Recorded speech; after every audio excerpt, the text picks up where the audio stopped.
bem-vindo, seja bem-vinda a mais uma aula da disciplina de Introdução à Teologia. Nós daremos início nesta aula a um outro tema dentro da Introdução à Teologia e vamos falar hoje sobre as divisões, como a teologia se divide, como ela se estrutura a partir da análise de um tema. Você que tem o seu material pode nos acompanhar por ele, como também pode nos acompanhar através das projeções. Na aula de hoje, nós vamos tratar sobre as divisões da teologia, sob o aspecto clássico. Existem muitas divisões, muitas formas que são apresentadas como divisão na teologia, mas nós vamos adotar aqui em nosso curso o ponto de vista clássico, o mais comum, o mais utilizado no estudo da teologia. Em primeiro lugar, nós precisamos entender que na introdução à teologia, nós precisamos analisar com bastante cuidado alguns apontamentos para alguns tipos de teologia. Um dos melhores livros para se tratar desse assunto foi escrito pelo teólogo Charles Heady, que é o livro Teologia Básica ao Alcance de Todos, livro editado pela editora Mundo Cristão. O Charles Heady, quando fala na divisão da teologia, ele aponta 3 tipos de teologia, sendo que, em primeiro lugar, você pode acompanhar em nossa projeção, ele diz o seguinte: há uma divisão da teologia que olha para a teologia pela época. Diz ele, por exemplo, existe uma teologia patrística, uma teologia medieval, uma teologia reformada e uma teologia contemporânea. Os estudantes da teologia podem optar, ou seja, eles podem dar uma ênfase a uma área específica que eles querem estudar. Então, quando nós olhamos para a teologia, é bastante comum, e o Charles Heady deixa isto de forma muito clara, muito objetiva, que basicamente você pode iniciar os seus estudos dando ênfase através desses períodos que ele chama de épocas. Uma segunda forma de se olhar para a teologia e direcionar os seus estudos para ela é a teologia feita através de um ponto de vista. O que significa essa teologia feita através de um ponto de vista? Diz o professor Charles Heady. Por exemplo, a teologia arminiana, que é a teologia defendida por Armínio, a teologia calvinista, que é a teologia defendida por João Calvino, a teologia bartiana, que é defendida pelo Karl Barth, ou a teologia da libertação, defendida pelo Gutierrez, e tantos outros que defendem esse aspecto, esta visão teológica. Então eu tenho uma teologia que pode ser analisada por uma época, mas eu tenho também uma outra forma de olhar para a teologia através do seu ponto de vista. É muito comum, por exemplo, nos dias de hoje, pessoas darem uma atenção toda especial a um tipo de teologia chamada teologia de libertação, que tem o seu grande propagador, o teólogo Leonardo Boff, e o seu irmão, em especial aqui na América Latina, uma vez que essa teologia teve o seu início na América Latina. É uma forma de se estudar teologia a partir de um ponto de vista. Geralmente, no nosso ambiente pentecostal, nós, quando damos uma ênfase por ponto de vista, nós olhamos para a teologia arminiana, porque nós cremos, nós somos de uma linha teológica de Armínio, diferente da teologia proposta por João Calvino. Então, esta é uma possibilidade de fazermos teologia. Uma terceira maneira de olharmos para a teologia é uma teologia por ênfase. O que é uma teologia por ênfase? Por exemplo, uma teologia histórica, uma teologia bíblica, uma teologia sistemática, uma teologia apologética, uma teologia exegética e assim sucessivamente. Geralmente, no nosso ambiente, sobretudo pentecostal, é muito comum nós olharmos para a teologia a partir da sua ênfase. Geralmente, no ambiente pentecostal, não é muito comum nós tratarmos desta teologia pela sua época, não é muito comum nós tratarmos desta teologia por intermédio das suas ênfases, mas é comum nós tratarmos pela ênfase, não é comum nós tratarmos pelas linhas de pensamento dos teólogos que defendem esses pensamentos. Então, o nosso curso, ele priorizou um estudo com base em ênfases dentro da divisão da teologia. É por isso que nós vamos cuidar aqui na disciplina de introdução à teologia, e os nossos colegas, pastores, professores, vão tratar também dentro desta ênfase, ou seja, de um tipo de teologia baseado na ênfase. Nesta disciplina de introdução à teologia, nós vamos falar da teologia histórica, da teologia bíblica, da teologia sistemática, da teologia exegética, e os nossos companheiros, pastores, professores, pares, irão abordar então os temas através da teologia sistemática. Falando então propriamente desta divisão teológica, a primeira divisão do ponto de vista clássico da teologia é chamada de divisão exegética, ou uma teologia exegética. Para falar um pouquinho sobre teologia exegética, eu tomei como base o pensamento do teólogo pentecostal Meyer Pearlman. Existe uma carência muito grande na formação de teólogos pentecostais. Nós temos grandes pensadores pentecostais no Brasil, fora do Brasil, mas em especial no Brasil são poucos os teólogos de influência pentecostal. Por quê? Basicamente, o material impresso, escrito, que dita as regras e as normas da teologia no mundo todo, são basicamente, ou seja, os maiores influenciadores da teologia mundial são os alemães. E geralmente esses teólogos alemães são teólogos de uma linha tradicional.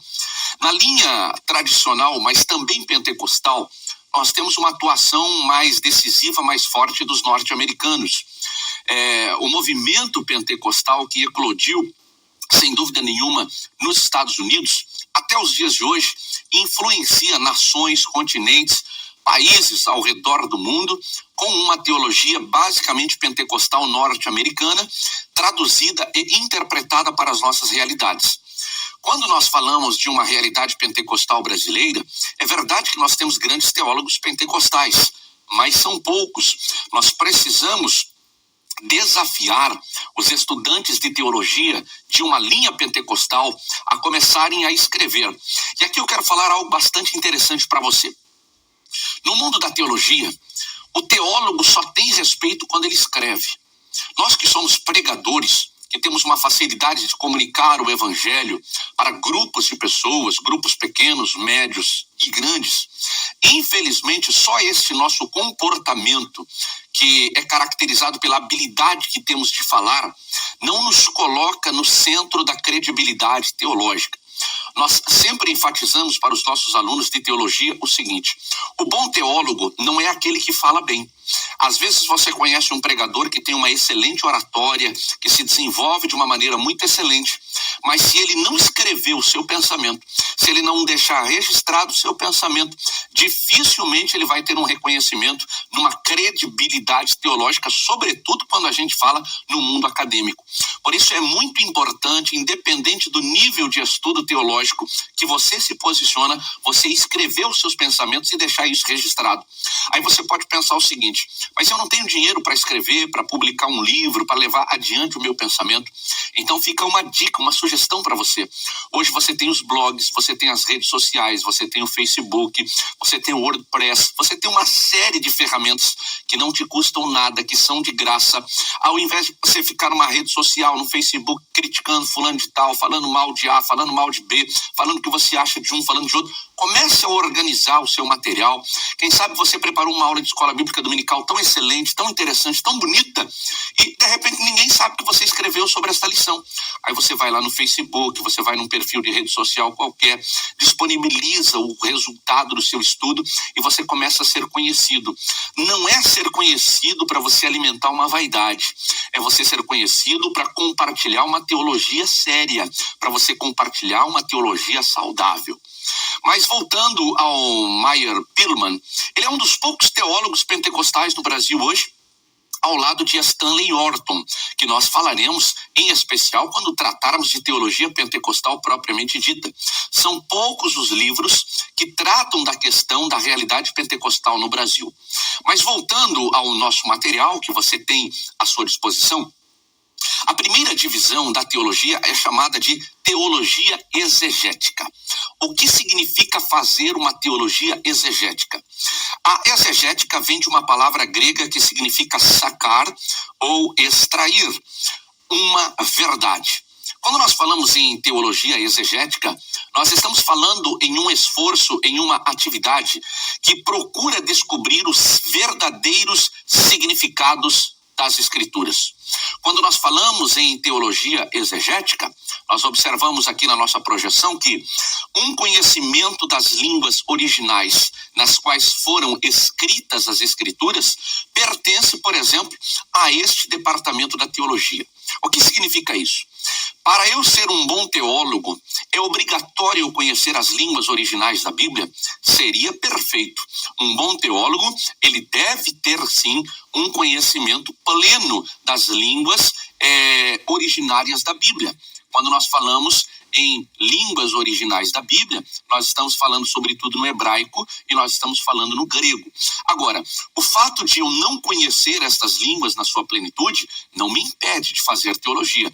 Eu não vou ficar impedido, preso de fazer teologia, porque eu não tenho domínio pleno desta língua. Mas um conhecimento mínimo.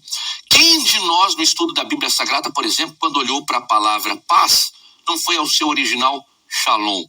Eu não necessariamente tenho um domínio da língua, mas o conhecimento, pelo menos mínimo desta língua, vai me proporcionar uma possibilidade de ter um conhecimento mais profundo daquilo que eu estou lendo, porque eu vou entender a motivação do escritor. Então, quando nós olhamos para a teologia e vimos esta teologia na perspectiva de uma ênfase, em primeiro lugar, nós estaremos diante de uma teologia chamada teologia exegética, uma teologia que se preocupa em sacar ou extrair a verdade através do descobrimento do verdadeiro significado das Escrituras. Olhando ainda para esta divisão, nós encontramos a segunda divisão da teologia, chamada de teologia histórica. O que significa uma teologia histórica? Ela traça a história do desenvolvimento da interpretação doutrinária e envolve o estudo da história da igreja. É muito interessante quando a gente fala em teologia histórica, porque existe muita confusão no entendimento desta divisão da teologia. Muitas pessoas, quando olham para a teologia histórica, imaginam uma teologia preocupada em traçar só a história da igreja.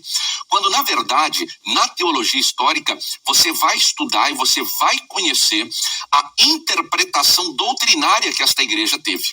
Olha que interessante. O que é uma doutrina? Basicamente, quando nós falamos em doutrina, nós falamos em uma instrução. Nós falamos de alguma coisa que nos guia e que nos segue e que nos serve, de um marco para a trajetória da nossa caminhada.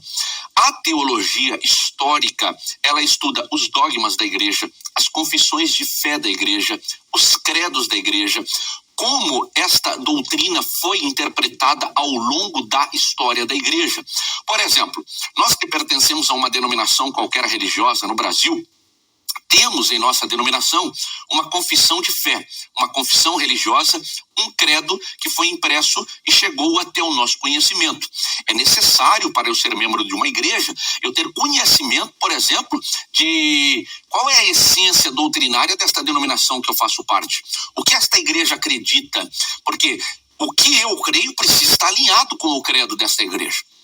Quando nós falamos em teologia histórica, é muito importante nós chamarmos a atenção para um detalhe que poucas pessoas percebem. Muitos crentes estão ligados a algumas denominações, mas sequer sabem o que esta denominação defende como verdade. Tem muito crente, por exemplo, de linha pentecostal, que abandonou o pentecostalismo, foi para uma corrente tradicional, por exemplo, de uma igreja qualquer. Por quê? Esta igreja tradicional tinha algumas coisas que, na estrutura eclesiástica pentecostal, ele achava que estava em falta. Porém, quando ele abandona o pentecostalismo, por exemplo, e se alinha ao movimento tradicional, ele está dizendo o seguinte: eu passo a aceitar a partir de agora o ensinamento que acredita que batismo com o Espírito Santo é uma coisa antibíblica, que não faz parte do contexto ou da contemporaneidade no período pós-igreja primitiva. Pela falta de conhecimento dos credos e das confissões religiosas, tem muitas pessoas que servem a uma estrutura denominacional, mas não têm convicções de fé baseadas em pilares essenciais de uma doutrina religiosa. Na cidade de Curitiba, que é a cidade que eu resido, todas as vezes em que nós vamos separar obreiros para o ministério, esses obreiros passam por uma série de avaliações. E uma das avaliações que esses obreiros passam é uma entrevista pessoal para nós avaliarmos o seu conhecimento bíblico e o seu conhecimento teológico. Eu fiz parte de muitas destas comissões de avaliações nos últimos 15 anos, pelo menos. E uma das coisas que me chama a atenção é que todas as vezes que eu estou diante de alguém que está se colocando à disposição da igreja para pertencer ao ministério, e você pergunta para ele quais são as confissões de fé da sua denominação, grande parte das pessoas que estão adentrando ao ministério são incapazes de identificar ou de dizer quais são as confissões religiosas da sua denominação.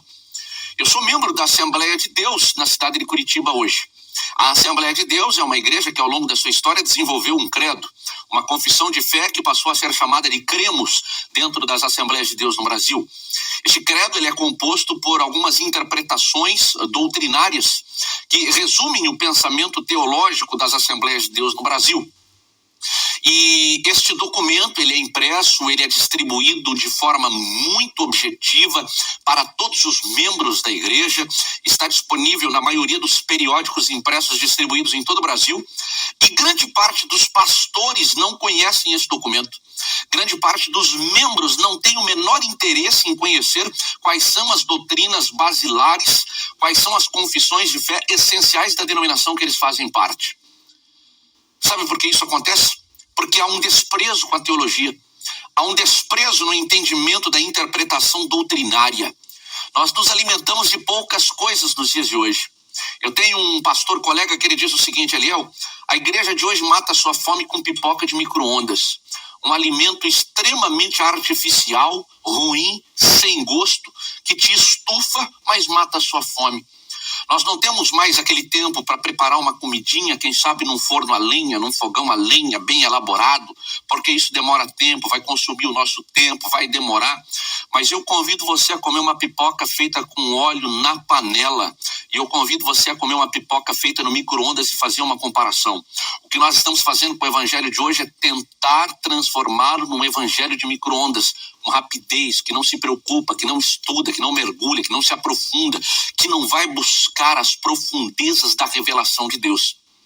Quando a gente olha para a teologia histórica, nós observamos que deve haver também uma preocupação com a história da igreja. Grande parte dos crentes hoje despreza a história da igreja. Não sabem de onde viemos, não conseguem defender a existência da igreja. Um dos movimentos que mais cresce, não só no Brasil, mas no mundo, é o movimento dos desigrejados, de pessoas que desconsideram a existência da igreja. Eles desconsideram a história da igreja e, através de uma interpretação isolada de uma passagem na Bíblia Sagrada, começam a compartilhar uma mensagem que o templo sou eu, então eu não preciso do templo, eu não preciso da igreja, eu não preciso da comunhão dos irmãos, eu sirvo ao Senhor do meu jeito, dentro de casa, da minha maneira, da forma que eu quiser. Porque desconhecem a história da igreja desde a sua origem, desde o seu estabelecimento através de Cristo Jesus.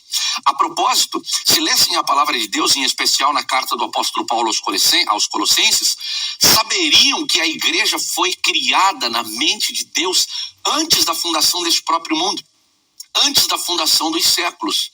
Por isso a teologia histórica tem uma preocupação, que se divide em duas partes. Primeiro, é uma teologia que investiga como as doutrinas que estão reveladas na palavra de Deus foram interpretadas e como esta interpretação chegou até nós. Um mesmo versículo na Bíblia Sagrada tem uma série de interpretações. Eu posso pegar um texto, uma passagem, um versículo, ou um capítulo, ou até mesmo um livro, ou várias partes de um livro, e interpretar e criar uma teologia. Porque essa teologia pode ser interpretada. A teologia histórica, ela vai mostrar para você como você estrutura esta interpretação para que você não fuja da revelação original das Escrituras Sagradas.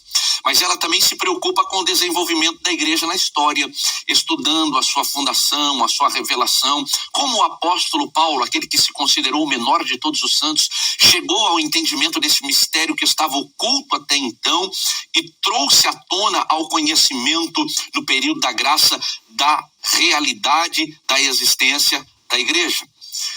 Muitas pessoas não conhecem a história da denominação que pertencem, quem são os seus fundadores, como esta denominação surgiu, não conhecem como eles criaram ou interpretaram as doutrinas que seguem a vida desta igreja. Então nós que somos estudantes de teologia, precisamos conhecer a origem da interpretação das doutrinas que nós defendemos. Precisamos conhecer a origem da igreja para que nós possamos ter certeza de que não somos manipulados, de que nós servimos ao Senhor e somos membros de uma igreja porque entendemos se tratar de uma revelação expressa na Bíblia Sagrada.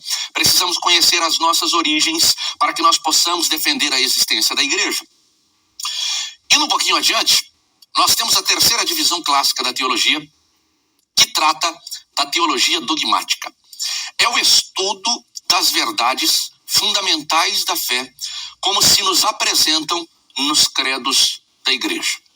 Nós falamos rapidamente agora, quando falamos da teologia histórica, que é muito importante já na teologia histórica nós termos os primeiros conhecimentos dos dogmas da igreja. Existe alguma preocupação por parte dos teólogos, em especial no mundo pentecostal, quando nós usamos esta expressão dogma? A gente tem medo de usar essa expressão, porque essa expressão nos assusta, porque ela tem a sua origem no catolicismo. E quando você estuda, por exemplo, se você é da denominação Assembleia de Deus, por exemplo, você sabe que as Assembleias de Deus no Brasil, que tiveram o seu início nesta nação no ano de 1911, demorou aproximadamente 30 anos para construir uma confissão de fé, um credo, porque havia uma resistência muito forte da liderança da denominação, porque este nome não soava muito bem no nosso meio. Com razão, não há interesse do movimento protestante, pentecostal, de trazer ou assimilar culturas do catolicismo. Até porque o nosso pensamento teológico, interpretativo da Bíblia é diferente do movimento católico. Então houve uma resistência muito grande até o ponto de ser construído o primeiro credo religioso das Assembleias de Deus no Brasil. Ele sofreu muitas discussões, foi debatido em reuniões de liderança nacional, até que ele foi finalmente estabelecido e, ao contrário do texto bíblico, uma confissão de fé, que é nada mais do que uma interpretação doutrinária registrada, impressa por escrito, ela é dinâmica, ela pode se modificar, ela pode ser mudada. Diferente da Bíblia, que não pode em nenhum momento, não há exceção para isso, para nós tornarmos o texto bíblico dinâmico no sentido de termos interpretações que possam ser mudadas no seu texto original. Quando nós falamos em credo, nós falamos de uma interpretação humana. Por exemplo, o que eu entendo por manifestação de dons espirituais? Eu preciso traduzir para o meu idioma, para a minha língua, para a minha cultura, para o meu nível de conhecimento, o significado disso. Então, o credo te permite fazer isso. Quando nós falamos, por exemplo, das Assembleias de Deus, se você não é da Assembleia de Deus, certamente a sua denominação religiosa constituiu em algum momento uma confissão de fé, uma confissão religiosa. Obrigatoriamente os membros da sua igreja precisavam conhecer quais são estas interpretações que esta denominação que eles fazem parte quer dizer. Pergunto a você: qual foi a última vez que você viu pendurado no mural de recados da sua igreja as confissões de fé da igreja que você faz parte? Nunca.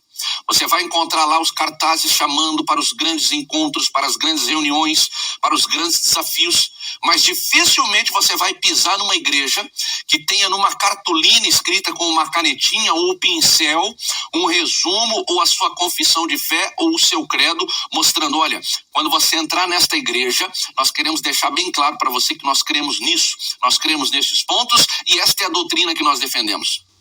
Agora deixa eu te dizer por que isso não acontece. Porque para a maioria das igrejas isso não interessa. Nós estamos criando um clientelismo religioso. As pessoas vêm usufruir dos bens e benefícios que a igreja dá e, de repente, se ela for confrontada por uma interpretação da Bíblia, ela pode não querer mais pertencer àquela igreja. Olha que coisa interessante para nós refletirmos e pensarmos. Nós precisamos ter coragem, cobrar os nossos pastores, cobrarmos os nossos líderes, cobrarmos a nossa liderança. A igreja precisa ser ensinada sobre a sua confissão de fé. Eu tenho que ser membro do corpo de Cristo. Eu preciso estar numa igreja onde eu conheço o que aquela igreja defende como doutrina. Eu preciso pertencer a uma igreja que eu preciso conhecer, no mínimo, as suas bases de fé. Voltando para esta realidade. A quarta divisão da teologia, e o Meyer Pearlman, que é esse teólogo pentecostal de credibilidade, ele diz que esta divisão é a divisão chamada de teologia bíblica. Quando nós olhamos para a teologia bíblica, você pode acompanhar em nossa projeção, ele diz o seguinte: ela traça o progresso da verdade através dos diversos livros da Bíblia e descreve a maneira de cada escritor apresentar as doutrinas importantes. Por exemplo, seguindo este método, ao estudar a doutrina da expiação, estudar-se-ia a maneira como determinado assunto foi tratado nas diversas seções da Bíblia, no livro de Atos, nas epístolas e também no Apocalipse. Ou verificar-se-ia o que Cristo, Paulo, Pedro ou João disseram acerca do assunto, ou descobrir-se-ia o que cada livro ou seção das Escrituras ensinou concernente às doutrinas de Deus, de Cristo, da expiação, da salvação e de tantas outras doutrinas. Olha que interessante. Quando nós falamos em uma teologia essencialmente bíblica, nós podemos trazer um outro exemplo que é muito comum em nosso meio, em especial no movimento pentecostal. Quando nós falamos, por exemplo, de escatologia, que é um assunto que você estuda aqui na Academia de Pregadores, no nosso curso médio em teologia. A Bíblia não reservou só o livro do Apocalipse para falar sobre escatologia. Quando você estuda escatologia, obrigatoriamente você vai estudar outros livros da Bíblia. Por exemplo, no Novo Testamento, obrigatoriamente você vai estudar algumas passagens do Evangelho segundo Mateus. Obrigatoriamente, no entendimento da escatologia, você vai ter que estudar a carta do apóstolo Paulo aos Tessalonicenses. Você vai ter que estudar também o livro do Apocalipse propriamente dito. No estudo da escatologia, você vai inclusive ao Antigo Testamento. Você vai precisar entender a visão de Daniel. Você vai precisar entender o significado das semanas que foram reveladas a Daniel. Você vai precisar juntar o pensamento de autores que viveram em diferentes épocas na construção do texto bíblico para chegar ao entendimento ou concluir um entendimento bíblico. Quando você usa a Bíblia numa análise dos seus vários livros e dos seus vários autores sobre um determinado assunto, você está fazendo uma teologia essencialmente bíblica. Você, na teologia bíblica, você não tem a obrigação direta de usar materiais de apoio. Você não precisa, neste entendimento, sobretudo de doutrinas essenciais, pilares na Bíblia Sagrada, de se ocupar com essas ferramentas adicionais, porque o próprio texto bíblico, através da análise e da construção dos textos e dos autores no decorrer de toda a história, vai te dar uma resposta para aquele assunto que você está buscando. Isto é fazer uma teologia essencialmente bíblica. Mas o Meyer Pearman, ele continua apresentando uma outra divisão na teologia, que é a teologia sistemática. E esta é, sem dúvida, a teologia mais familiar, mais conhecida de todos nós. A teologia sistemática diz em nossa projeção: ela estuda os ensinos bíblicos concernentes a Deus e ao homem, e são agrupados em tópicos, de acordo com um sistema definido. Por exemplo, as escrituras relacionadas à natureza e à obra de Cristo são classificadas sob o título Doutrina de Cristo. Olha que interessante. A teologia sistemática é a mais simples de nós assimilarmos, a mais comum, a mais usual no nosso meio. Então, por exemplo, quando nós vamos falar sobre anjos, nós temos uma teologia sistemática que trata especificamente do assunto anjos, conhecida como angelologia.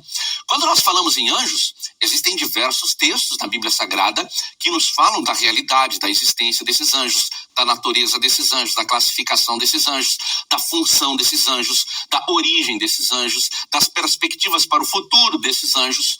Quando nós reunimos todos os textos que falam sobre um determinado assunto, por exemplo, todos os textos que falam sobre anjos, eu estou fazendo uma teologia sistemática. Eu estou dando ênfase a um assunto na Bíblia Sagrada e esta ênfase é chamada de teologia sistemática. Mas vamos tentar, mesmo que de forma bastante rápida, ainda nesta aula, tratar com um pouquinho mais de profundidade sobre estas divisões da teologia.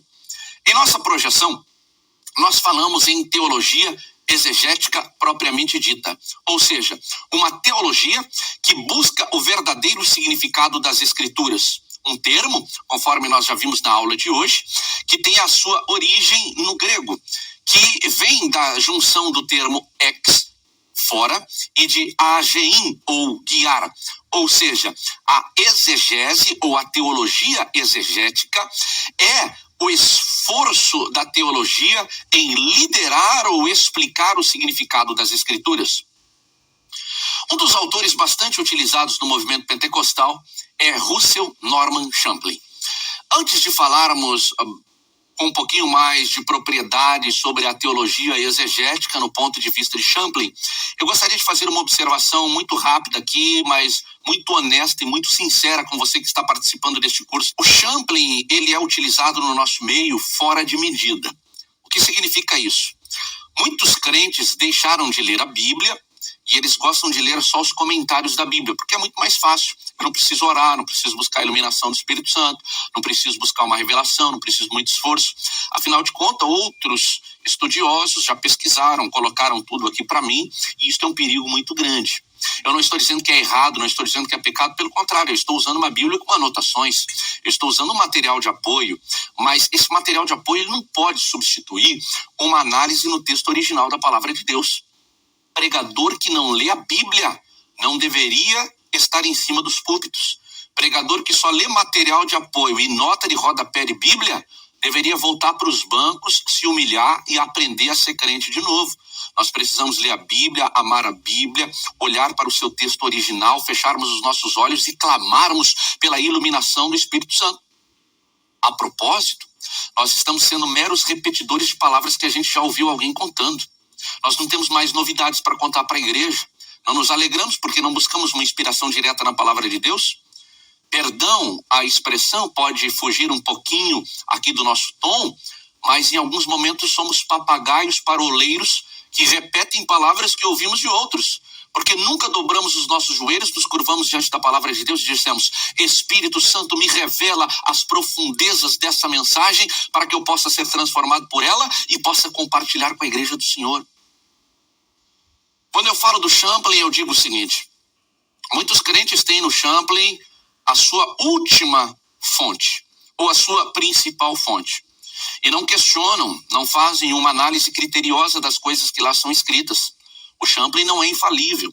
Existem muitas interpretações. Por exemplo, quando você lê o Champlin numa interpretação apocalíptica, ele tem uma das suas interpretações no que diz respeito ao período de tribulação e de grande tribulação, que nós aprendemos desde muito cedo. Não é o meu objetivo discutir sobre isso, mas apenas para trazer um exemplo para você. Quando nós falamos em um período literal de tribulação na Terra, para aqueles que são pré-tribulacionistas, nós acreditamos num período de 7 anos. E você lê o Champlin, por exemplo, ele traz uma interpretação de 40 anos desse período. Ou seja, você precisa questionar algumas coisas que o Champlin diz. Ele não é uma verdade absoluta, porque tem gente que colocou o Champlin em pé de igualdade com a Bíblia Sagrada, colocando a interpretação do Champlin como uma coisa que não pode ser questionada. Mas existem muitas coisas boas no Champlin que a gente pode, com o equilíbrio, colocar em prática no nosso entendimento e no compartilhamento de uma verdade, sobretudo com a igreja do Senhor. Quando o Champlin fala sobre exegese, sobre teologia exegética, você pode acompanhar na nossa projeção. Ele diz o seguinte: dentro do contexto teológico, a ênfase exegética recai sobre a interpretação de modos formais de explicação que podem ser aplicadas a algum texto, a fim de se compreender o seu sentido. Na linguagem técnica, diz ele, a exegese aponta para a interpretação de alguma passagem literária específica, ao mesmo tempo em que os princípios gerais aplicados em tais interpretações são chamados de hermenêutica. Preste atenção, existe uma diferença em hermenêutica para a exegese. A hermenêutica é um princípio que te ensina a interpretar. A hermenêutica não se aplica à sua Bíblia Sagrada. Em qualquer área do conhecimento você pode aplicar a hermenêutica. Quando você lê um texto qualquer, um jornal, uma revista, você interpreta a notícia da pessoa que escreveu. Você interpreta a notícia do jornalista. Você está fazendo uma hermenêutica. Quando eu faço uma hermenêutica da Bíblia Sagrada, é claro, é óbvio, eu estou fazendo uma interpretação, ou seja, eu estou dizendo o que eu entendi depois daquela leitura. Exegese e hermenêutica, embora possam ser termos parecidos, são diferentes. Quando eu falo em exegese, eu falo de uma interpretação de uma passagem literária, no caso de uma literatura bíblica, eu falo de uma exegese bíblica, eu falo de uma interpretação de uma passagem específica que me leva na origem do seu texto. Me leva a praticamente, claro, isso é impossível, nós vamos forçar aqui a nossa imaginação, a entrar na imaginação do autor, a imaginar o que ele estava pensando, o que ele estava vivendo no momento que ele escreveu aquela palavra. Isto é exegese. O Champlin continua dizendo o seguinte na projeção que você pode acompanhar conosco. O contrário da exegese é a exegese. E aqui ele faz uma dura crítica às exegeses equivocadas que são realizadas nos dias de hoje. Ele diz o seguinte: este termo significa ler no texto aquilo que alguém quer encontrar ali, mas que na realidade não se encontra no mesmo. Ou então significa distorcer um texto para adaptá-lo às próprias ideias do intérprete. Isso é exegese. Deixa eu terminar de ler aqui este material e já vamos comentar sobre isso. Portanto, diz ele, o quanto a exegese é séria, a exegese não passa de uma burla. A maioria das pessoas que se envolvem na exegese também pratica algum tipo de exegese.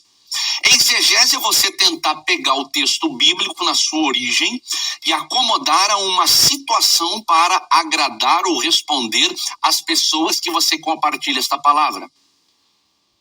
Quantos exegetas nós temos nos dias de hoje? Gente que não tem compromisso com a palavra, que são mercenários do evangelho, que pregam para agradar os públicos que lhes ouvem. Quantas pessoas que olham para o texto, conseguem interpretar o texto, conseguem enxergar a sua luz original, mas de forma proposital, dolosa, entregam uma mensagem distorcida para acomodar pecados, para acomodar comportamentos equivocados, para acomodar comportamentos distorcidos na palavra de Deus. Eu preguei em uma igreja, uma grande denominação no Brasil, alguns anos atrás, e quando eu subi no púlpito, o pastor pediu para ver os meus apontamentos, os meus esboços. E ele me perguntou, qual vai ser a mensagem que você vai pregar hoje? E eu tenho o hábito de pregar com esboço. Gosto, desde muito cedo faço essas anotações. E eu mostrei para ele aquele esboço, ele de imediato tirou uma caneta do bolso e começou a riscar o meu esboço.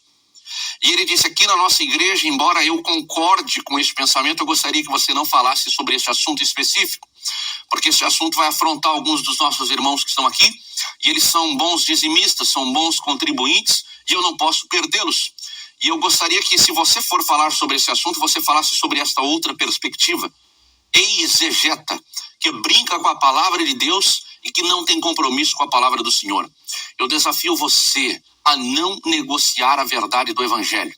Ah, mas eu dependo das minhas agendas, eu dependo dos meus compromissos. Deus vai abrir porta onde não existe. Deus não vai te deixar desamparado. Não venda o evangelho de Cristo. Não negocie as verdades centrais e essenciais da Bíblia Sagrada. Pregue contra o pecado. Tenha coragem de se levantar como uma voz profética para defender a verdade do evangelho de Cristo Jesus. Agora lembre-se de uma coisa, você só tem moral, você só tem autoridade para pregar um evangelho correto se você vive este evangelho no dia a dia da sua vida. Voltando à teologia exegética, eu trouxe também um pensamento do Fernando Arantes a respeito desta necessidade de se interpretar a Bíblia de uma maneira correta. O Fernando Arantes, ele disse o seguinte, você pode acompanhar em nossa projeção. A maior parte da escritura é, na verdade, de fácil entendimento. Ninguém precisa ser versado nos originais para compreender o seu propósito salvífico. Sua mensagem é basicamente simples. Todo aquele que dela se aproxima pode ser educado na justiça. Contudo, existem certas partes que não são de tão fácil compreensão, sendo de suma importância que o intérprete leitor tenha algumas qualificações. O que ele está dizendo aqui? A palavra de Deus, a sua mensagem principal, pode ser compreendida por um analfabeto, como pode ser compreendida pelo homem de maior grau de nível de escolaridade. É por isso que a igreja é linda. Na igreja, você tem a faxineira, você tem o zelador, você tem um irmão mais simples, sem qualificação nenhuma, você tem um irmão que não sabe ler a Bíblia. Abrindo um parênteses, eu tive numa igreja um tempo desses, e do meu lado havia uma senhora, analfabeta, com a sua Bíblia na igreja. Quando o leitor da Bíblia, no momento da leitura bíblica oficial, pediu para a igreja abrir a Bíblia, ela abriu a Bíblia dela. Ele pediu para ler em Gênesis. Gênesis está no início da Bíblia, está bem aqui. Geralmente, quando você abre a Bíblia no livro de Gênesis, se ela não tiver muitos comentários, o que você vai ver? Você vai ver um volume de páginas muito maior de um lado da Bíblia e um número muito reduzido de páginas da Bíblia no outro lado. Aquela irmã analfabeta abriu a Bíblia bem no meio assim, ó. Eu não preciso nem ser muito inteligente para saber que ela não estava no livro de Gênesis. Ela estava com a Bíblia dela de ponta cabeça. E no momento da leitura, ela não sabia onde ela estava lendo, o que ela estava lendo, se a Bíblia estava na posição certa. A Bíblia dela estava assim, ó, de ponta cabeça. Mas ela colocou a Bíblia na frente dos olhos dela assim. E à medida que o leitor lia o texto bíblico, ela chorava olhando para aquela leitura. E ela dizia, que palavra linda que eu estou recebendo da parte do Senhor. Sabe o que é isso? Às vezes nós tentamos complicar a Bíblia, exibicionismo teológico. Tentamos mostrar as coisas difíceis que às vezes nem existem na Bíblia e a gente inventa que existe ali para tentar impressionar as pessoas que nos ouvem. O que o Fernando Arantes está dizendo é o seguinte: a Bíblia é fácil de ser compreendida. Não tem essa dificuldade toda que a gente tenta colocar para a igreja. A gente tenta colocar o rebanho numa dependência total de nós.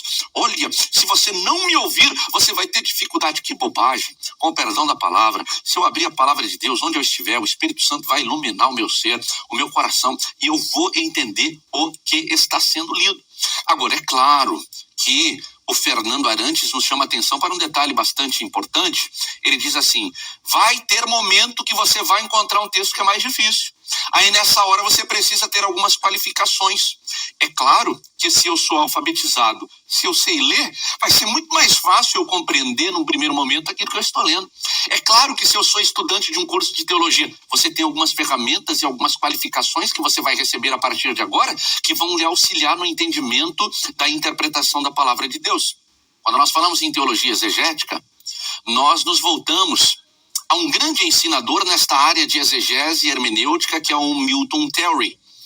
O professor Milton Terry, ele afirmou que as qualificações de um intérprete competente, elas podem ser ditas como intelectual, ou seja, uma pessoa que tem uma mente analítica, que saiba discernir o que um texto está ensinando, é muito importante para o intérprete. Ele fala de um segundo tipo de qualificação que nós devemos ter, que é a qualificação educacional, que compreende os fatos acerca dos quais o intérprete deve estar inteirado. Fatos que são aprendidos com estudo e com pesquisa. É o que você está fazendo. Você já tem uma qualificação intelectual, você raciocina, você estabelece um comportamento de raciocínio lógico, você pensa, mas você também se qualifica através do estudo. Você busca ferramentas pedagógicas, teológicas, bíblicas, filosóficas, para você ter um entendimento cada vez mais apurado do assunto que você está estudando. E o professor Milton Terry, ele diz o seguinte, a última qualificação é a qualificação espiritual. Intelecto e estudo, diz ele, são importantes, mas sem contato com o Espírito Santo, que é o autor da Bíblia, tudo fica incompleto. Eu quero concluir esta aula de hoje dizendo para você o seguinte, eu posso ser inteligente, eu posso raciocinar, eu posso me qualificar educacionalmente nos vários níveis e esferas de estudo, mas se não tiver o Espírito Santo, vai ser uma coisa morta, vai ser uma coisa sem vida. É por isso que nós não contratamos pregadores para subirem nos nossos púlpitos, porque nós poderíamos contratar os grandes oradores, os grandes palestrantes do Brasil para ensinar a nossa gente. Eles falam bonito, eles fazem as pessoas rirem, eles fazem as pessoas chorar. Onde não tem o Espírito Santo, não há vida.